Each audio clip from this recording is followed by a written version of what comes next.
ብዙ ኢትዮጵያውያን ናቸው ያሉት አሁን ጃፓን በጊዜው አንተ በነበርክበት ሰዓት ብዙ ኢትዮጵያውያን አሉ ጃፓን ላይ ብዙ የሉም ነበር ምናልባት የሆነ በጋብቻ ትዳር የያዙ ምናልባት 10 እንግዲህ ማቃቸው 10 አካባቢ ሊሆን ይችላል ምን ሆነ መሰለ እኔ 97 አካባቢ የነበረውን ቫይብ ታቀዋለህ የነበረውን ሁኔታ እና የዛን ወቅት በጣም ብዙ ሰዎች ከሀገር የወጡበት ጊዜ ነበር ዛኔ ሲሄድ የተወሰኑ ሰዎች ተደብቀው የሚኖሩ ሰዎች አሉ ግን በኋላ ያው የአሜሪካ እንደቀደም እንደነገርኩ የአልቃይዳ ከፈጸመው ሽብር ጥቃት በኋላ ስትሪክት ሆነዋል ስለዚህ ያንዳንዱን መሄድ አትችልም ለምሳሌ ከዚህ ተነስታ አሁን ከዚህ ስቱዲዮ ተነስታ ኤድና ሞል ለመድረስ ብትሄድ ምናልባት 2 ፖሊስ ሊያገኝ ይችላል ቼክ ይጠይቃል አይዲ ብሎ ይጠይቃል ምንም መፈናፈን አትችልም ተደብቀው ነው የሚኖሩት ይሄን ስለሚያውቁ ካምፓኒዎችም ድብቅ ስውር የሆነ መኖሪያ ቤቶች አሉ ስለዚህ እዛው ትኖራለህ እዛው ትሰራለህ እዛው ለአመታት እንደዛ ይሰሩ ሰዎች አሉ እዛ ለምሳሌ ወደ 11 12 አመት ሰርተው ተመልሰው ወደ ሀገር መጥተው ኢንቨስት ያደረጉ ሰዎች አውቃለሁ እኔ እና እኔ ሲሄድ ግን ለኔ ይሄ አዲስ ነገር ነው በፍጹም ሊሆን የማይችል ነው ስለዚህ ምንድነው የለም ወረቀት ለማግኘት የሚጠየቀው ፕሮሰስ የሚሄድ እኔ ግን ምንም መደብቀውም ነገር ስለሌለ እዚህ ጋር አሁን እንደው ለሚዲያ ስለማይመጥን ባላወራውም ግን እውነታውን መናገር ስለምፈልግ ሄርኩን ጠየቅኩ እና ወዲያው ፈቃድ መጣ ተሰጠኝ ልክ ይሄ ሲታይ ጃፓን ሀገር በወቅቱ እንግዲህ ብዙ ሰዎች ወደ ዘላ መምጣት ቀላል ነበር መንገዱ መሰለኝ በጣም ብዙ ሰው መጡ እኔ ቤት ራሱ ምናልባት 70-80 ሰው አላረፈም ብዙ ሰው ነው ብዙ ሰው አስተናግደ ብዙ ሰው ምን ይመጣ አብርሃም ሆነሃል እንደዛ ነው የሚሉኝ እና እንደውም ሁለተኛው ኢሚግሬሽን የደረጀ ቤት ነው ይባላል 70-80 ሰው እኔ ቤት እየመጣ አርፎ ከዛው ይወጣል ለምድ እየወሰደ ይሄዳል ማለት ነው ለምድ እየቀሰመ ከዛም በኋላ ነው በጣም ብዙ ሰው መሆን የጀመርነው ከዛ በኋላ ብዙ ሰው ስንሆን ወደ ምንድነው ስንሰባሰብ በይሄ ሀዘንም ጊዜ በደስታም ጊዜ የሚያገናኝ አንድ ተቋም እንደሚያስፈልገን ተነጋገር ያን እንደ ማህበር አድርገን እንደውም እንደ አንድ ቤተክርስቲያን መመስረት የቻልነው በዛን ምክንያት ጊዜ ቤተክርስቲያን መስረታችኋል እዛ አዎ ይሄን ቤተክርስቲያን መሰረታችሁ መጀመሪያ ዝም ብለን ነበር ስብስብን በጣም በዛ እንዳልኩ ልክ ከዛ በኋላ ከ97 በኋላ ያው በዛን ማለት ነው ስለዚህ አሁን አንድ ካናዳ ያለው ወንድም ያለ ከሱ ጋር ቁጭ ብለን ተነጋገር እና እንግዲህ እዛ ሀገር ስትኖር ልጆች ያላቸው ሰዎች አቃለው እኔ ወቅቱ የዛኔ ምንድን ልጅ የለኝም ሰው በቃ የሚያሰባስበው ወደ የሚገዛው ነገር ስለሌለ አንድ ነገር ብናስብ ሁሉም በየሃይማኖቱ የሆነ ነገር ስምናውን ጠብቆ እንዲኖር ቢያደርግ ሙስሊሙን በሙስሊሙ ፕሮቴስታንቱን በፕሮቴስታንቱ ኦርቶዶክሱን በኦርቶዶክሱ እንዲሄዱ እኔ የኦርቶዶክስ የእምነት ተከታይ ስለሆንኩኝ በራሴ ወንግ ከተነጋገርና ብናረግ የሚለውን ዝም ብለን እንደሰብስብ አድርገን ሌላ የኦቻና ሚዙ የሚባል አንድ ስቴሽን አለ እንደ ከተማ ነገር እዛ የሩሲያ ኦርቶዶክስ ቤተክርስቲያን እዛ ነበር የምንሄደው ግን ደግሞ እዛ ስንሄድ በጣም ብዙ ስለሆን አንዳንድ ጊዜ ደግሞ እምነትን ስርዓትን ማወቅ ያስፈልጋል አይደለ ትንሽ ከለመድናቸው ከምናቃቸው ነገሮች ትንሽ አልሄደልንም ያለው ስርዓት ልዩነት እንደምታውቀው የሩሲያ ኦርቶዶክስ ከኛ ከ1000 ዓመት በፊት ነው አይደለ ተገንጥለው የራሳቸውን እንትን አድርገው ሄዱት የምስራቅ ኦርቶዶክስ ነው የሚባሉት እነሱ አዎ በዛ ምክንያት ይሄ ኦሪየንታል ነው የሚባለው ኢትዮጵያ እነሱ ኦሪየንታል አይደሉም ስለዚህ ከኛ ጋር የሆነ ልዩነት አለ እና ስለዚህ እዛ ደግሞ ምናስተምረው እኛ ነበር እና ያንን ሰው ጥያቄዎች መጡ እንዴት ነው ይሄን ማናረገው ለምንድን ነው ይሄን ምናረገው ስለዚህ የኛ የሆነ ቤተክርስቲያን ያስፈልጋል የሚል ነገር ላይ ደረሰን ስለዚህ እዛ ከኔ ቀድሞ የነበሩ ወንድሞች እህቶችን አማከርን ፈቃደኝነቱ ተገኘ ተሰባሰብን እንደ ማህበር አደረግን መጨረሻ ላይ አንድ ቀን ግን ያው ተሰብስበን በራሳችን እንግዲህ ዕውቀት ልክ ጸሎት አድርገን ጣወጣን ቅዱስ ሚካኤል ወጣ እዚህ የቅዱስ ሚካኤል ቤተክርስቲያን እንደ ማህበር ሆኖ እንደ ቤተክርስቲያን እንዲሉ አባቶችን ማግኘት ጀመርን ከዛ ተጻጽፈን አባቶቻችንን የዛን ጊዜ የነበሩት የኤሽያና የአውስትራሊያ ሊቀ ጳጳስ በረከታቸው ይድረሰኝና እሳቸውን ጋበዝን መጡ ባረኩን አበርትተውን ሄዱ እግዚአብሔር ሳይደግስ አይጣላም እዛ የምንሰባሰብ የኢትዮጵያ ኦርቶዶክስ ተዋሕዶ ቤተክርስቲያን ልጆች እንዳለን አንድ አባት ተረዱ ጃፓናዊ ናቸው ግብጽ ሀገር ሄዶ በኮፕቲክ ወደ 35 ዓመት እዛ መንኩሰው ስርዓቱን ተምረው ቀስሰው መጥተው እኛ ከምንኖርበት በጣም ታሪካዊ ከተማ ምናምን ኪዮቶ ሲባል ሰምተህ ከሆነ ኪዮቶ የምትባል ከተማ አለ። እዛ አካባቢ ግብፃውያን ስላሉ ትንሽ 3-4 ፋሚሊዎች እነሱ ጋር ያደርጉ ነበር። የእኛን ሰሙና መጡ ማለት ነው እኛ ጋር። ስለዚህ የቅዱስ ጊዮርጊስ ቤተ ክርስቲያን ተከፈተ እኛ ጋር። ስለዚህ በየሳምንቱ ማድረግ ጀመር፣ መጸለይ ጀመር እንትን እያል። በዚህ አጋጣሚ እኔና ባለቤቴም የመጀመሪያው በቶኪዮ ላይ የመጀመሪያው በተክሊል የተጋባ እኔና እሷ ግብፅ አገር ሁሉ በሚዲያ በጋዜጣ በምናምን ፖፑላር ሆነን ነበረና ጋዜጣ ሁሉ ጓደኛዬ አንጋባም ነበረ። በቃ ፕላናችን ሌላ ነበረ። እሷ ወደ ካናዳ ሄዳ እኔ ወደ ካናዳ ሄጄ እንደዛ ነበረ ቤተክርስቲያን ስለሌለ ብለን።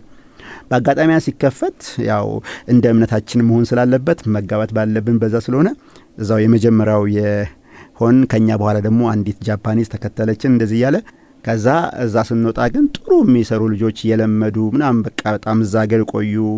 እምነቱ ቅናቱ ያላቸው ልጆች ተረከቡት። እነሱ ከእኛም የተለያዩ ልምድ እየጠየቁ መምህር ሲያስፈልጋቸው ከተለያየ ቦታ ከአውሮፓም ከምንም እየላክን አባቶችም እየሄዱ ከዛ ከኢትዮጵያ ጋር በጣም ጽኑ ግንኙነት በማድረግ ታቦት መጣ።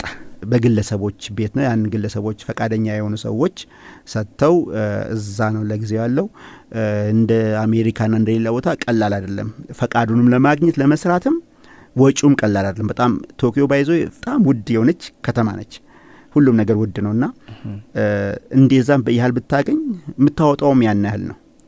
ከበራችሁ አድማጮቻችን መናኸሪያ ሬዲዮ ነው እያደመጣችሁ ያላችሁት። የማረፊያ እንግዳ መሰናዷችን እያደመጣችሁ ነው። እንግዳችን በጋዜጠኝነት እንዲሁም በተለያዩ የውጭ ሀገራት ልምድ ያካበተው ጋዜጠኛ ደረጀ ተድላ ነው። ከኛ ጋር ስላለ ከልብ እናመሰግናለን። የአብሮነት ቆይታችን ይቀጥላል። አንድ የሚነሳ ነገር አለ። በተለይ ወደ እስያ ሀገራት ስንሄድ ከምግብ አንጻር የሚነሳ ጉዳይ አለና እንግዲህ ቀላል ጊዜ አይደለም። ኦልሞስት 4 ዓመት የሚያህል ጊዜ በጃፓን ቆይታልና ምናልባት በጃፓን በቻይና አካባቢ ባህር ውስጥ ካለ ነገር የማይበሉት መርከብ ብቻ ነው የሚል ነገር እንደቀልድ ሰምቻለሁና የምግብ ሁኔታ እንዴት ነበር የምታደርጉት? ምንድን ነው የምትጠቀሙት? ዋጋውስ እንዴት ነው? በጣም ርካሽ የሚባልባቸው ሀገራት አሉ። ምግብ እንደፈለገ ነው የምትልባቸውና እንዴት ነው የነበረው? ጃፓን ሀገር ከዋጋው ልጀምርልህ። ርካሽም ቦታ አለ፣ እንዳቅምም ቦታም አለ። ሁሉም ጋር ጽዱ ነው። ይሄ ቆሻሻ ነገር የለም። እንዳል በተፈጥሯቸው ጽዱ ናቸው። ትንሽዬ ምንም ሬስቶራንት ማትመስል ትንሽዬ 4x4 የሆነች ቤት ውስጥም ምግብ ቤት ሊኖር ይችላል። ጽድት ያለ ምግብ ታገኛለህ። ትልቅም ቦታ ምግቦች አሉ። ወደዚህ ወደ ምግቡ ስትመጣ እኔ ፐርሰናሊ በጣም ሴሌክቲቭ አይደለም። ከውጭ ሀገር ከሀገሬም በጣም ምመርጣቸው ነገሮች አሉ። በተፈጥሮ ነው። ለምሳሌ የሆነ ምግብ እኔ እናንተ እኩል በልተን እኔ ላይ ይስማማኝ ይችላል። እንደዚህ ብዙ ጊዜ ያጋጥሞኛል። አንድ አይነት በልታ አንተ ግን በጣም ደግሞ የሚስማማህ ሊሆን ይችላል። በጣም ነው የሚገርመኝ። ምግቡን እኮ ወድጄው ፈልጌው ሊሆን ይችላል የበላሁት፣ ግን ማይስማማኛል። እንደዛ ስለሆነ በጣም ይቸገር ነበር። በተለይ ደግሞ የኢትዮጵያን ፍሌቨር ያለው ፍሌቨር የኢትዮጵያ ምንድነው ቃና ወይ አሮማ ያለር ቃና እሱ ያለው ምግብ አይነት ካልሆነ ብዙ አይበላልኝም ነበርና በጣም ይቸገር ነበር። ስለዚህ የሆነ ምግብ በርበሬ ይዤ እሄዳለሁ። እንዳልኩ ምግብ ከእንትን ልገዛ ትችላለህ፣ ማሽን ወይ ደግሞ ከሬስቶራንት። ከዛ በርበሬውን ራዩ ላይ ነሰንሰዋለሁ፣ አትሊስት የማቃጠሉ ቃና እንዲኖረው የሆነ ኢትዮጵያ ቴስት እንዲል። ከዛ በተጨማሪ በደንብ እናቃቸዋለን። አሁን እዛ ሀገር በእምነቴ ያሳማ ስጋ አልበላም። በዛ ደግሞ ያሳማ ስጋ የሌለበት ነገር ለማግኘት በጣም ትቸገራለህ ምግቦቹ። ስለዚህ የተጻፉ አሉ። እንደውም ለዛ ስል ነው ሂራጋናና ካታጋና የሚባለውን ትምህርት እንደውም ተማርኩኝ። የሆነ አንድ ኤንጂኦ እንጂ የተማርኩት ማለት ነውና ምን ማለት ነው ሂራጋና ካታጋና? ጃፓኖች 3 አይነት የሌተርስ ነው ያላቸው። እዚህኛውን አንድ ነው አይደል? ሀ ምን ነው አንድ አይነት ነው። እነሱ ግን 3 አይነት ካራክተሮች ነው የሚጠቀሙት፣ የፊደል አይነቶች። ሂራጋና የሚሉት ይሄ አገርኛ የሆነውን ወይ ደግሞ ኢንዲጂኒየስ አገርኛ የሆነውን ነገር የሚጽፉበት። ለምሳሌ አሁን የአንድ ሰውን ስም መጻፍ ብፈልግ የጃፓናዊ የሆነ ሰው በሂራጋና ነው የሚጻፈው። ካራክተሩ እንደዛ ነው። እኔ ደግሞ ፎሪነር ነኝ፣ የውጭ ዜጋ ነኝ። ይሄ ብቻ ሳይሆን ቴሌቪዥን ከውጭ የመጣ ቃል ነው። የተለያዩ ከውጭ የመጡ ቃላቶች። አሁን ለምሳሌ ቴብል የውጭ እንትን ነው። ይሄ እንደዚህ ሆኑ ከውጭ የመጡ ተውሶ የመጡት ነገሮች አሉ፣ የሰው ስም ጨምሮ ሌሎችም ነገር። እነሱ ደግሞ በካታጋና ነው። ሌላው ደግሞ ካንጂ የሚባል አለ፣ ከቻይኒዝ የወረሱት። ይሄ በቃ አንዳንዴ ቅጥልጥል ያለው ጽሁፍ የለም። ምናልባትም አንዷን ከመጻፍ እንደው ሞናሊዛን መሳል ይቀላል ያሉ ሰዎችና በጣም ቅጥልጥል ያለ እንደዚህ አይነት ነገር ያለው አለ። 3ቱን ነው የሚጠቀሙት። ስለዚህ እነሱን እቺ ፖርክ የምትለዋን ሸምድደን ይዘናታል። ስለዚህ እያንዳንዱ ምግብ ስገዛ ሌብል አለው። ሌብል ምንድነው? ይሄ የተለጠፈ መግለጫ አለው። መግለጫ ስለ ምግቡ አይነት፣ ስለ ያዘው ነገር ምን በውስጡ እንዳለ አለ አይደል? እንደዚህ አሁን መድኃኒት ስገዛ እንደዛ አለ አይደል? እሱን አይቼ ያቺ ምልክት ካለችባት እቺኛዋ ቡታ ነው የሚባለው ቦርክ ነው። ስለዚህ እሷን መልሳት አለሁ። ሬስቶራንት ደግሞ ከገባ ፖርክ የሌለው ብለህ ለማድረግ ያቺኛውን ቋላ ቡታ ናሽ ትላለህ፣ ወይ ደግሞ ፖርክ የሌለው ምግብን ስጠኝ ትላለህ። እሱን ታዛለህ እና ያው እንደዛ እንመገባለን። እንዳልከው ሲፉድ በጣም አለ፣ ሽሪምፕ አለ ይባላል። አሁን ለምሳሌ እባብ እኔ ጃፓን ላይ ሲበላ ይቻላል፣ ግን አለ ይባላል። እኔ ገጥሞኛ አያውቅም። ግን ይሄ የፈረስ ስጋ በጣም ውድ ነው፣ ኤክስፔንሲቭ፣ በጣም ውድ የሆነ ምግብ ነው። የፈረስ ስጋ ይበላሉ። አይገኝም፣ ብዙ ቦታ አይገኝም። የሆነ ቦታዎች ላይ ነው፣ በጣም ሀብታም ቦታዎች ላይ። እኔ አንድ ፈኒ ስቶሪ ልንገርህ፣ በጣም የሚያስቅ። ያው የመጀመሪያ ስትሆን በጣም ምኖረው ትንሽ ከመሀል ቶኪዮ ወጣ ያለች አንድ ሳይታማ የምትባል ከተማ ውስጥ ነው። ለስራ ሄጄ ነው እና እንዳልኩ የገባሁት መጽሐፍ የሚያመርት የማተሚያ ቤት ነገር ነው። እና 8 ሰዓት ሲሆን 8 ሰዓት መጽሐፉ እንዳይዘረግፍ ትሮጣለህ። 8 ሰዓት እንዲህ ስሮጥ ነው። በየሁለት ሰዓቱ ረፍት ቢኖረኝም ግን በቃ እንደዚህ ነው። እና ምሳ ሰዓት ደረሰና ላርፍ ምሳ ልበላ ሄድኩኝ ማለት ነው። ከዛ የዛን ጊዜ በጃፓንኛ በደንብ አልችልም። ስራውን ስላሳየኝ በቃ ለምጄዋለሁ በልምድ። ይሄ እንትኑን ምንሰራው አለቃው ማለት ነው 2 ሰዎች ብቻ ምንሰራው እሱና እኔ ነን። ያንን የሚመረተው እኮ መጽሐፍ ልነግርህ አልችልም። ኮንቴነር ሊሆን ይችላል፣ አንድ ትልቅ ኮንቴነር ይሞላል። ያን እንዴት ክብደቱን ልነግርህ ነው። እሱን ተሸክመ ከዛ በፓሌት አለ ይሄ በሚገፋው በሱ ወስደ ጭነ በጋሪ ወስደ እዛ ተሸክመ፣ አንዳንዴ በእጅህ ደግሞ እንደዚህ በጣም እጅ እስኪሞላስ መጽሐፍ ተሸክመ እዛ ድረሰ ምናምን በጣም ጉልበት የሚጠይቅ ስራ ነበረ። እና ኖቲስ አላረኩትም። ዝም ብዬ በቃ ቶሎ በልቼ ለመምጣት ነውና የምበላቸው ምግቦች አየት አድርጌ የሚመስለኝን ነው። ያች እንደነገርኩ ያሳማ ስጋ ይኑረው ከዛ የሆነ የሚመስለኝን በቃ እንትን ያችን በርበሬን ደግሞ አለች ኪሴ ውስጥ እሷ ልጅና ሄድኩም። ከዛ አንደኛ ፎቅ አልተመቸኝም፣ ሁለተኛ ፎቅ፣ ሶስተኛ ፎቅ ቁጭ አልኩኝ። እንዳለ ምግቡ እንትን ነው ሬስቶራንት ነው። እዛ 3 ሄግ ቁጭ አልኩኝ። ቁጭ ብዬ ስል መጣ ያስተናገጇ የሆነ ምግብ ትላለች፣ አሳያታለሁ ይሄን። ከዛ የሆነ ነገር ትለኛለች፣ አልገባኝም። የሆነ ነገር ትለኛለች፣ አልገባኝም። ከዛ ተመልሳ ሄደችና ሰው ልጠራ። እሷ እንግሊዘኛ አትችልም፣ እኔ ጃፓንኛ አልችልም። በምን እንግባባ? እና ይሄ ተመልሳ ሄደች እዛ። ከዛ ስል የሆነች ሴትዮ እሷ ስትመጣ ድረስ የሆነ ሴትዮ መጣ። ጃፓን ነገር ከልጅ ይልቅ ውሻ ነው የሚከበረው። ውሻ ከገጨ በቃ ትልቅ ጥፋት ነው፣ በጣም ትልቅ ጥፋት። ውሻ በጣም እንትን ነው፣ በቃ እንደ ልጅ ነው የሚቆጠረው። መታ በቃ እያበጠረችላት እንደዚህ ምናምን ነገር። ከዛ ሜኑን አምጥታ እንደ ታሳያታለች እንደዚህ ለውሻዋ ነው ለውሻዋ እንደዚህ ዝም ብላ ሜኑ እያስመረጠቻት ሜኑ። ከዛ እንዲህ ውሻዋም ደግሞ ትጠቁማለች፣ ታውቃለህ እንዲህ እያለች እሷ እንትን ትላለች፣ ታወራታለች እንደዚህ ምናምን በጃፓንኛ የኔ ልጅ ምናምን ይመስለኛል፣ ግን ምን እንደምትላት ባይገባኝም። እና እያወራቻት ከዛ ሌላኛው አስተናጋጅ መጣችና ከዛ ከውሻው ጋር የተያየች ባለቤቷ የኔ ሴትዮዋ ሰዓት መጣ በፊት ምግቡ መጣ። ከዛ ውሻዋ እያነሳች ውሻዋን ታጎርሳታለች። ከዛ ከሌላ ከጎረቤት ካለ እንግሊዘኛ ይሞክራል የተባለ ሰው አመጣች። የለማ እዛ ውስጥ። ከዛ መጣ። ለካ የቆየችው ወጣ ነው፣ ውጭ ወጣ ሰው እስክጠራ ነው። ከዛኛው ምንድነው ምናምን ነገር። ከዛ መጨረሻ ላይ እሱ እንግሊዘኛ ትንሽ ይሞክራል። ቃል በቃል ያለኝን ባላስታውስም፣ ግን አሁን ውሻ የት አለን ያለኝ። ለካ የውሻ ሬስቶራንት ነው። በስመ አብ ነው የውሻ ውሾች የሚመገቡበት ገብተህ ነው ምግብ የምታዘው አንተ። ለማን ነው የምታዘው ነው? አዎ ውሻ የት አለ? እና በጣም ነው የሚጠነቀቁልህ። ምንም ነገር በቃ ስተት እንትን ለአንተ እንደ የሆነች ነገር ለምሳሌ ሲታዙ መጥተው ተንበርክከው ቁጭ ብለው ተንበርክከው ቁጭ ሳይሆን አንዳንዴ ሊንበረከኩ ይችላል፣ አንዳንዴ በጉልበታቸው ተንበርክከው በቃ ያላችሁ ትትና ሲያመሰግኑ። የሆነች ነገር ስተት ከተገኘች ምግቧ ላይ በጣም ይቅርታ ተብለህ እንዳትከፍል፣ ምናልባትም በየሳምንቱ ናና ብላ በነጻ ተብለህ ለሳምንት ተነግሮ ትንሽ ነገር ከተገኘች እና በጣም ይሄ ፓርቱ ደስ ይለኛል። ያላቸው ኮሚትመንት የሰውን ለምሳሌ እዚህ ጋር አሁን እኔ ለምን እውነተኛ ታሪክ አልነግርህም? እንዳልኩ እንግዲህ የኢሚግሬሽን ተወካይ ነበርኩኝ። እንግዲህ በሰው ብዙዎች ይመጣሉ እና የሆነ ሰው መጣችና ከኢትዮጵያ ተነግሯታል መረጃው እንድቀበላት እንትን ደረሰኝ። የዛን ጊዜ በባንክ አይደለም ብር የሚሰጥህ በፖስታ አድርገው የሚሰጡ የወራዊ ደረሰኝ የሚሰጥህ። እኔ ከዛ ያ የተሰጠኝን አስታውሳለሁ ወደ $3000 ነች።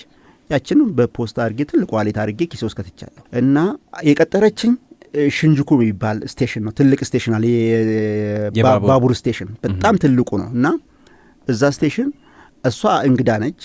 በጃፓን ሀገር ይሄ የፐብሊክ የህዝብ ስልክ በሁሉም ቦታ አለ። አይዶ ነው አሁንም ይኖራል ብዬ አስባለሁ። ግን በቃ በጣም እንትን አክሰሰብል ነው፣ በጣም ሁሉም ጋር ታገኘዋለህ። እና እሷን ላገኛት እሷ በዛ የምትደውልልኝ ኖ ስልክ አላት። እኔ ደግሞ ስልኬ አለቀ ባትሪው ማለት ቸኩዬ ወጥቼ ምን ላርግ ስቴሽን ላይ ሆኜ መደወል። ስለዚህ የሆነች ካርድ ላወጣ የሆነች ብር ላወጣ ስል ዋሌት አውጥቼ እዛው ይሄ የእንትኑ ስልኩ እዛ ላይ ቁጭ አድርጌያለሁ። መታወቂያዬ፣ ዋሌቴ፣ ስራ ፈቃዴ፣ ሁሉም ነገር ብሩም። ከዛ ቁጭ አደረግኩኝ። አገኘዋት እዚህ ጋር ስለኝ በቃ ትሬን እንዳያመልጭን ቸኩዬ በዛ ዞሬ አገኘዋት። ወደ ቤቴ ነጋሁት። ሄድኩኝ ማለት ወደ ቤቴ። ለካ ዋሌቴን ትቼዋለሁ፣ ሁሉም ነገር ትቻለሁ፣ ረስቻለሁ። አርብ ቀን ነው ሲሄድ፣ በነገስቱ ቅዳሜናው ተዘግቷል፣ የለም። ሰኞ ናል ሰኞ ይሄ ፋውንዴድ ሎስት ምን የሚባለው በአማርኛው የጠፋ እቃዎች የሚቀመጥበት ቦታ እዛ አለ። እና እዛ ቦታ ላይ ስጠይቅ ስሜን ጠየቁኝ። እንደዚህ መታወቂያ ያዩኝ ምን አለ እንደዚህ ነገርኳቸው። እንዳለ የሆነ ሰው አምጥቶ ሰጥቷቸዋል። ዘጋ።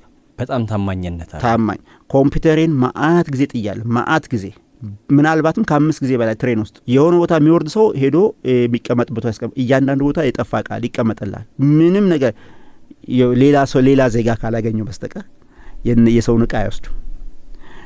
ሰላሙ አንተ ነው የምትፈራው። ማታ ላይ አንተን ነው የሚሸሹ እነሱ ፎሪነር ስለሆንክ እንጂ አይደርሱብህ። ፈለከው 24 ሰዓት እንደፈለግ ወጥተህ መግባት ትችላለህ። ሁሉም ሰው በጣም ሰላማዊ፣ የትኛውም ቦታ አንድ ቦታ አይደለም የምትፈራው የለም። ሁሉም ጋር ያው መብራት ነው፣ ቀን ነው፣ ምንም ያስፈራ ነገር የለም። ፖሊስም ቢሆን እዛ ሀገር ጠመንጃ፣ ሽጉጥ ምናምን ይዞ በህግ የተከለከለ ነው። ፖሊስም መያዝ አይችልም። እንኳ አይደለም ሌላ ሰው አሉ። የሆነ እንደዚህ ማፊያ ግሩፖች አሉ። እነሱ ፖሊስ የሚያድናቸው ከጥቃቱ በኋላ ከአልቃይዳ ጥቃት በኋላ ቲዘር አሉ። ቲዝ የሚያደርገው ይሄ ማደንዘዣ እሷን ነው የሚይዙት። እሱንም የተወሰኑ ፖሊሶች፣ ሁሉም ፖሊሶች አይደሉም፣ የተወሰኑት በማዕረግ ከፍ ላሉ ብቻ ቦታ የሚሰጠው የለም። ሰላማዊ ነች። ፕራይም ሚኒስትሩ ከአንተ ጋራ በትሬን ልትሄድ ትችላለህ። በባቡር አብረው ሊሄድ ይችላል ጠቅላይ ሚኒስትሩ። ዛት ማች ኦነስት በቃ በጣም የሰለጠነበት ሀገር መሆኑ ደስ ይላል። ግን ሰው በቃ ጠንክሮ የሚሰሩ ሰዎች ህይወታቸውን የቀየሩ ብዙ ሰዎች አሉ። እዛም ሀገር ሬስቶራንት ከፍተው የተለያየ ቢዝነስ ተቋም ከፍተው ይኖራሉ። እንደውም እዚህ አንድ በጣም ወዳጄ እስካሁን አላገኘሁትም። እዛም ሀገር ሬስቶራንት ያለው እዚች ጋር ሬስቶራንት ከፍቷል፣ የጃፓን ሬስቶራንትና እንደዚህም ሰርተው ራሳቸውን የቀየሩ ሰዎች ከነሱ አልፈው ብዙ ሰዎችን ደግሞ የስራ ኦፖርቹኒቲ ወይም ደግሞ እድል የፈጠሩ ሰዎችም አሉ። በተጨማሪም ግን አብዛኛው ሰው ደግሞ በቃ ጊቭ አፕ እያደረገ ወረቀቱም ሳይስተካከልለት ወደ ሀገር የተመለሰ ብዙ ሰዎችም አሉ። እኛ ደግሞ እድል ቀንቶን ደግሞ ወደ ሌላ ሀገርም የተሻገርን ሰዎች አለን።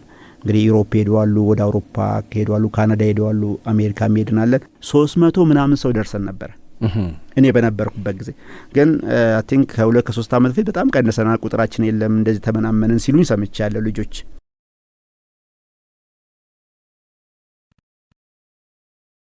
የተከበራችሁ አድማጮቻችን መናኸሪያ ሬዲዮ ነው እያደመጣችሁ ያላችሁት። የማረፊያ እንግዳ መሰናዷችን እያደመጣችሁ ነው። እንግዳችን በጋዜጠኝነት እንዲሁም በተለያዩ የውጭ ሀገራት ልምድ ያካበተው ጋዜጠኛ ደረጀ ተድላ ነው። ከኛ ጋር ስላለ ከልብ እናመሰግናለን።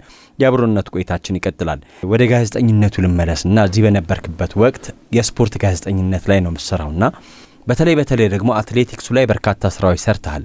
እነ ዶክተር ወልደ መስቀል ኮስትሬ በነበሩበት ሰዓት ነው የሰራውና በዛ ጊዜ የነበረውና አሁን ያለው አትሌቶቻችን ላይ የሚታየው ነገር እንደ ሀገር ለምናመጣው ውጤት በጣም ተጽዕኖ አለው። መቼም በነበርክባቸው የውጭ ሀገራት ሆነህም ውድድር ላይ በምንታወቅባቸው ውድድሮች ሳይቀር ስንሸነፍ የተመለከትከባቸው አጋጣሚዎች አሉና እንዴት ትገልጿለህ? በዛ ጊዜ የነበረው አሁን እያጣን ያለ ነው እነ ዶክተር ወልደ መስቀል ጋር የነበረው ሌሎቹ ጋር ያለው ነገር ምንድን ነው ብለህ ታስባለህ? እኔ የሚመስለኝ እንግዲህ በእርግጥ በደንብ የባለሙያ ጥናት ይጠይቃል። ግን እንደው በማቀው ከልምዴ ባየሁት ሌላም ሀገር ከሚሰራው ያየሁትን ነገር ከመናገር አንጻር በጣም እቆጫለሁ። የሚመስለኝ ከዘመኑ ጋራ መሄድ ይቻልናል መሰለኝ። እንግዲህ በሁሉም ረገድ በስልጠናውም ሊሆን ይችላል። ኢቨን ስልጠናው ራሱ የኛ አትሌቶች እኛ ካለን አየር ንብረት እኛ ካለን ተክለ ቁመት የሰውነት ቁመት አካላዊ ቁመት ከምንለው ከዛ ከፐርፎርማንስ ከተለያዩ ኢቨን ከአመጋገባችን ከምናገኘው ፓኬጁ ብዙ ነው። አትሌቶቹ ከሚያገኙ እረፍት ጀምሮ ማለት ነው። እና ያንን በትክክል እየተተገበረ አይመስለኝም። ማሳያዎችን ማሳየት ይቻላል። ለምሳሌ በተክለ ቁመት ከኛ ያነሱ፣ በውጤት ረገድ ከኛ ያነሱ አገራችን ላይ ካለው የአየር ንብረት በጣም ጥሩ ሳይሆን አገራችን ላይ መጥተው መሰልጠን የሚፈልጉ የአየር ንብረቱን መጠቀም የሚፈልጉ ማለት ነው የተፈጥሮ ሁኔታ ይሄ ዳገት ቁልቁለቱን ያንን ሁሉ እዚህ መሰልጠን የሚፈልጉ ሰዎች ወደዚህ ይመጣሉ። እነዛ ሰዎች ሲያሸንፉ እናያለን። እኛ ሀገር ላይ ሰልጥነው እኛ ሀገር ላይ ትሬኒንግ አድርገው በእኛ ሀገር ምናልባትም ኮች ተደርገው የእኛዎች ግን ወደኋላ እየቀረን አሁን ያለንበት በዛን ወቅት የነበረው እኔ አንደኛ የስልጠናው ዲሲፕሊን ይመስለኛል። የስልጠናው ዲሲፕሊን ቬሪ ስትሪክት። እኔ አሁን ዶክተር ወልደ መስቀል ኮስትሬን በጣም ከማደንቃቸው አንዱ ነገር ስትሪክት ናቸው ለስልጠናቸው። እንግዲህ ባየሁት ልክ ነው የምናገረው። እሱ ብቻ ሳይሆን የቴክኒክ እንትኑም ሽኩቻ አልነበረውም በዛን ጊዜ። አሁን አይተህ ከሆነ ከስልጠናው ከሚመጣ ውጤት ከማሰብ ይልቅ አገር ከምታገኘው ጥቅም ይልቅ ወንበሩን ለማግኘት ያለው ሽኩቻ ገዝፎ ይታያል ብዙ ጊዜ የምንሰማቸው። ለዛም ይመስለኛል በጣም ካፓብል ወይም ደግሞ ችሎታ ያላቸው የሚመጥን ችሎታ ያላቸው ሰዎች ሳይሆኑ ሌሎች ሰዎች የሆነ ቦታ ላይ ቁጭ ብለው ታያለ። ቡድኑን ሊደግፉ ቡድኑን ሊያግዙ የሆነች ነገር እንኳን ስተት ብትገኝ ማስተካከያ የሚሰጡ ሰዎች ሳይሆን በዝም ብለው እንደ ቸሮታ ሆነው ተሰጥቷቸው ቲኬት ተቆርጦላቸው ሆቴል ተይዞላቸው አበል ተከፍሏቸው ምን የማይመለከታቸው ሰዎች ውጭ ሀገር ጉዞ ላይ ሄደው ከቲሙ ጋር ታያቸዋለህ። ብዙ ሰዎች እዚህ አሉ በቃ ሊደግፉ የሚችሉ። ምናልባትም አንዳንድ ጊዜ የሰማሁትን ልንገሬ ያ በአትሌቶች ኮታ የልኡካን ቡድኖች ዝም ብሎ በቃ እንደ ስጦታ ተደርገው የሄዱ ሰዎችም አሉ። ይሄን ስታየው እንዴት አድርገህ ታዲያ አገራዊ ይሄ ኮሌክቲቭ ወይ ደግሞ የውጤት አገራዊ ውጤት እንዴት አድርገህ ትጠብቃለህ? ችግሩ ያለው ከማኔጅመንት አትሌቶቻችን እኔ ብዙ እንትን አይለኝም። እነ ኃይሌ በእኛ ጊዜ እነ ኃይሌ ነበሩ። ከዛ እነ ቀነኒሳ መጡ። በሴቶች እነ ፋጡማ ደራርቱ፣ እነ ብርሃኔ አደሬ እንዲሁም ደግሞ ከዛ በኋላ እነ መሰረት ደፋር እነ ጥሩነሽ ዲባባ አሁን ከዛ ደግሞ ወጣቶቹ እነ ጥሩነሽ እህት ገንዘቤ ከዛ ፊት እጅጋየው እነዚህ ሰዎች ሁሉ አሁን አዳዲሶቹ ሳይሆን በዛን ጊዜ የነበሩ ሰዎች አስብ ውጤታቸው ኮንሲስተንትሊ ነበሩ። ቀጣይነት ያለው ውጤት ነበር። ቀጣይነት ያለው ነው። ከማርስ የመጡ ሰዎች አይደሉም እነሱ ወይ ደግሞ ከሌላ ፕላኔት አይደለም የመጡት ከዚሁ ነው የመጡት። እና አሁን ያለው ግን የሆነ አንድ ጊዜ በጣም ጥሩ ውጤት ያመጡና ኦኬ መጣን ስትል በሚቀጥለው ጊዜ በማይሆን ሁኔታ ላይ ደግሞ ሲዋዥቅ ታየዋለህ። እኔ በአትሌቶቹም አልፈርድም። አትሌቶቹ እንደኛ ሰው ናቸው። ስሜታቸው ይነሳል፣ ስሜታቸው ይወድቃል። ከማኔጅመንት ከስልጠና ይሄ ከቲፎዞ ከአድሎ ምክንያት የሰው ስሜት ስለያዙ በቃ አንድ ሰው አስብ የሆነ ፖዚቲቭ ኢነርጂው ሞልተው ራሳቸው ላይ ሞልተው ሲሄዱ ልናሸንፋለን የሚለውን መንፈስ ይዘው ሲሄዱና በቃ በጣም በሞተ በተሰበረ በጣም ባዘነ መንፈስ ሲሄዱ የሚመጣው ውጤት ይታወቃል። እንደውም አንዳንድ ጊዜ የሆነ ሰው አግኝቼ ሳወራው አሁን አለኝ እንግዲህ እውነት ይሁን ውሸት ይሁን ማጥናት ይጠይቃል። በሚሰጠው ስልጠና ሳይሆን አትሌቶቹ በገንዘባቸው እውነተኛ ስልጠና እንዲያገኙ እየከፈሉ ሌላ ተጨማሪ ስልጠና እየወሰዱና እነሱ አትሌቶች በሚያደርጉት ጥረት ነው ውጤቶች የሚመጡ ሲባል ሰምቻለሁ። ይሄ ፓርት መሻሻል አለበት ብዬ አምናለሁ። አንድ የምንታወቅበት እኛም እኮ በሄድንበት ሀገር ሁሉ አበበ ቢቂላ፣ ኃይሌ ገብረስላሴ፣ ቀነኒሳ በቀለ እየተባልን የምንወደሰው እኮ በውጤት ስላለ ነው አይደለ? ለብዙ ኢትዮጵያውያን መኩሪያ ለስማችን መጠሪያ ሞገሳችን ናቸው እና አገራችን መታወቅ አለባት። በሄድንበት ቦታ ኢትዮጵያን ታውቃታል እንዴ ኃይሌ ገብረስላሴ ሲለኝ ኢትዮጵያን በቃ ያስጠርቶልኝ አንድ እንደ ፐብሊክ ፊገር ሆኗል። ወይ ደግሞ በሂደት ይሄ ነገር መቀጠል አለበት። ከዛ በተጨማሪ አገሮች ጀግኖቻቸውን የሚይዙበት መንገድም አይተ ከሆነ ሌላው ሀገር እንዴት አድርገው ትንሿን ነገር ትንሿን ውጤታቸውን ማግኒፋይ ወይ ደግሞ አጉልተው እንደሚያሳዩ እኛም ሀገር የምናሳይበት ተደጋጋሚ መድረኮች ቢኖሩ አትሌቲክስ ፌዴሬሽን ሊያደርገው ይችላል። እኔ ቀላል ማሳያ ልስጥህ። የማይገባቸውን ሰዎች በየትልልቅ መድረኮች ላይ እየወሰዱ ሚሊየንስ ዶላር ከሚያወጡ ጀግኖቻችን የምናከብርበት የሆነ ሲምፖዚየም ዝግጅት ኢንተርናሽናሊ ወደ ዓለም አቀፍ የሆነ መድረኮች ተዘጋጅተው እነሱ የሚታወቁበት ሚዲያዎች እንዲዘግቡ የተለያዩ አሁን ዲጂታል ዓለም እና አይደለ ያንን ነገር ቢሰሩና በተለያየ ነገር አገራችን ላይ ለአትሌቲክሱም ጥሩ እኮ ነው። የውጭ ገቢ እኮ እናስገኛለን አይደለ? ሲመጡ ሲዘግቡ፣ እዚህ ሲያድሩ፣ የተለያዩ መዝናኛዎችን ሲመለከቱ፣ ሆቴል ሲያድሩ፣ ምግብ ኢንቨስት እያደረጉ ነው አይደለ? ስለዚህ የፎሪን ከረንሲም የማምጣት እድል ይኖራል እና ትልቅ አገር ነን። በአትሌቲክሱም ትልቅ ደረጃ ደርሰናል እንትን ባንልም ግን ከሰራን መድረስ የምንችል ሰዎች ነን። ትንሽ እኔ ከውጤቱ ላይ ከማተኮርና እዛ ላይ በጣም በቃ ከመፋተግ ይልቅ ስልጣኑን የማግኘት ወንበሩን የማግኘት ቦታ የማስከበር የማስጠበቁ ላይ ፍትጌ አይቻልና ያ ደግሞ ትንሽ ውጤቱ ያበላሸው ብዬ አምናለሁ። እንግዲህ ቀደም ሲል ስለ ጃፓን አነሳን። ከዛ በኋላ ደግሞ በአሜሪካ ሀገር ቆይታ አድርገሃልና አሁን ትልቅ ስራ እየሰራህ ነው። ወደ አሜሪካ ሄድክበትን ነገር እናንሳውና ወጣቶችን ማሰልጠን ማብቃት በአንድ ሙያ ላይ ማብቃት የሚል ነገር አለ። በአሜሪካ የነበርህን ቆይታ የሄድክበትን አጋጣሚ እናንሳውና ከዛ በኋላ ወደዚህኛው እንሻገር እስቲ። ጥሩ። አሜሪካ እንግዲህ እንደነገርኩ ጃፓን ሀገር በወቅቱ ሆኜ እኔ ለምፈልገውን ነፍሴ የምትጠይቀውን ስራ አላገኘውም። ቤዚካሊ ፕሮፌሽናል ስራ አላገኘውም፣ የለም። ስለዚህ በቃ ሀገር መቀየር ነበረብኝ። ያሉትን አማራጮች ሁሉ ተጠቀምኩኝ። ፋይናሊ የአሜሪካው ተሳካ። አሜሪካ ሄድኩኝ። አሜሪካ ከሄድኩም በኋላ እንዳሰብኩት ወዲያውኑ ፕሮፌሽናል ስራ መግባት አልቻልኩም። ግን ሪላቲቭሊ የኮምፒውተር መጠነኛ የሆነ እንግዲህ እዚህ ጋዜጠኛ ስትሆን ትንሽ የኮምፒውተር መሰረታዊ እውቀትም ይኖረዋል። በእኛ ጊዜ እንዳሁኑ ሰለጠነ የዲጂታል ማዕበል አልነበረም። አሁን ማዕበል ነው፣ ልክ ነው። የዛ ጊዜ አልነበረም እና ወይም አብዮት እንበለው እኛ አልነበረም። ስለዚህ ምንድነው መሰረታዊ የሆነው ዊንዶውስ አለው አይደል? እነዚህ ማይክሮሶፍት አፕሊኬሽኖች ኦፊስ ምንላቸው ላይክ ወርድ፣ ኤክሴል፣ አክሰስ፣ ፐብሊሸር ምናምን ነገር ይችል ነበር። ያንን በመቻሌ የሆነ ካምፓኒ የሆነ ቦርት ላይ ትንሽ የጉልበት ስራ ሰራለሁ። አብዛኛውን ጊዜ ደግሞ ዳታ ኢንትሪ የሚባል ዳታዎች የተሰሩትን ፕሮዳክሽኖች የአልከም የሚባል በጣም ትልቅ ፋርማሲቲካል ካምፓኒ ነው። ወርልድ ዋይድ 89 ኦፊሶች አሉት። በጣም ትልቅ የመድኃኒት አምራች ኩባንያ ነው እና ሪሰርች ካምፓኒም ነው። እዛ ላይ የተለያዩ መድኃኒቶች የተመረቱትን ዳታዎች መጨመር ነበር ስራዬ። ያም ደስ አላለኝ። ሳቲስፋክሽኔ ብር ማግኘት አይደለም። ብር በደንብ አገኛለሁ፣ ምንም ያው በወቅቱ በነበረው ሬት ማለት ነው። ግን ያ አይደለም። እኔ ሰምቲንግ የሆነ ነገር ኢምፓክት የሚያመጣ ነገር ላይ ነው መሆን ያለብኝ ብዬ አምናለሁ። ስለዚህ ምንም መረጃዎች ላገኝ አልቻልኩም። ዝም ብያችን እየሰራው እያለ የሆነ መረጃ ሰማሁ። ከዛ ዩኒቨርሲቲ ገባሁኝ። መጀመሪያ ያው በቃ አትሊስት እዚህ ሀገር ለመኖር በቃ ዩኒቨርሲቲ መማር አለብኝ ብዬ ትምህርት ጀመሬ። በመሀል ምን መረጃ ሰማሁኝ? የሆነ አንድ ኢንዲያን አገኘውና በኋላ ስለ ስራ ሲያንት ሲለኝ እኛ መስሪያ ቤት እኮ አለ እንደዚህ ብዬው ተቀጠረ። እዛ እኔው ጋር መጣ። እሱም ስራ ይፈልግ ነበር። ብቻ እንዲህ ስናወራ ስለ እነሱ ሀገር የአይቲ እንትን ያለ ነገረኝ ማለት ነው።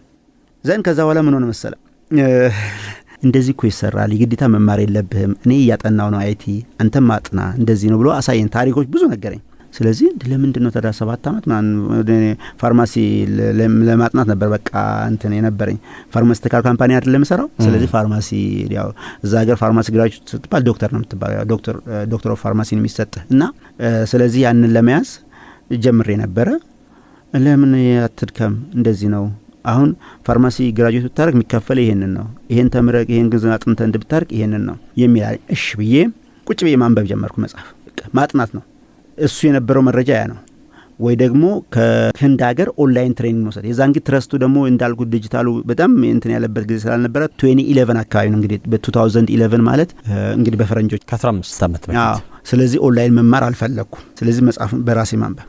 የሆነ አንድ የአይቲ መጽሐፍ ስገዛ ሲከብደኝ፣ የሆነ አንድ የአይቲ መጽሐፍ ሳነብ ሲከብደኝ፣ አስብ እንግዲህ ከጆርናሊዝም የሄደ ሰው አይቲው ሲገባ እንግዲህ ሊከብድ የሚችለውን አስብ። መጨረሻ ላይ በቃ እየከበደኝ መጣ። ግን ኢቬንቹዋሊ ቀስ በቀስ እየገባኝ ነገሮችን እየተረዳው ሎጂኮችን እያወቅኩኝ መሄድ ጀመርኩ እና ብዙ ሰዎች እዛው ጊዜ ስላለኝ ስራ ላይ እንትን ሳነብ ምንድነው ዳታ ኢንትሪ ስሰራ የዳታዎችን ኮምፒውተር ላይ ስጨምር ጊዜ አለኝ፣ አነባለሁ እዛ ኦንላይን ላይም መጽሐፍም። በዚያ አጋጣሚ አትንክ ወደ $5,000 $4,000 የሚሆን መጽሐፍ እንደውም አሁን መጽሐፉን ምናልባት ለላይብረሪ ሰጣለሁ እያልኩ ነው። በጣም ብዙ መጽሐፍ አለኝና እነዛን ጊዜ ለማንበብ የተጠቀምኳቸው ነው። ስገዛ እኔ ማንበብ ሰው እንደሚቀይር አምናለሁ ሁልጊዜም እና ከአንድ መጽሐፍ እንደው አላገኘህም አንድ የሆነ የሚጠቅም ነገር ታገኛለህ። በጣም ከአንተ ፍላጎት ከአንተ ኢንተረስት ጋር የሚሄድ አንድ ነገር ልታገኝ ትችላለህ።